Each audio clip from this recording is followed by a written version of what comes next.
আপনাদের সবাইকে আরও একবার শুভ দীপাবলির অনেক অনেক শুভেচ্ছা। আমাদের এই ছাদটাকে বাতি দিয়ে এইভাবেই কিন্তু সাজানো হয়েছিল, আর কত সুন্দর দেখতে লাগছে দেখুন। আর যতই যাই হোক, মানে নানা রকম এখন অনেক রকম চায়না লাইট হয়তো উঠেছে, কিন্তু বাতি বা প্রদীপের কাছে এই সব আলো কিন্তু সত্যি ফিকে লাগে। প্রদীপ আর বাতি অসাধারণ লাগে, আর আমার কিন্তু এটাই পছন্দ। আর ছেলে কিন্তু এখানে বাজি পোড়াতে শুরু করে দিয়েছে। ওকে আমি বলেইছিলাম কোনো শব্দবাজি জ্বালানো যাবে না, যা করবে আলোর বাজি। আর আলোর বাজি সত্যি দেখতেই ভালো লাগে। আর দীপাবলি মানেই হচ্ছে একটা আলোর উৎসব, এটা নামটাই হচ্ছে আলো দিয়ে সাজানো একটা উৎসব।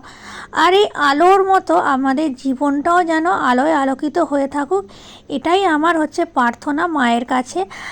আর সত্যি মা সবার মঙ্গল করুক, এই কামনাই করি। আপনারা সবাই ভালো থাকবেন। এখনের জন্য টাটা।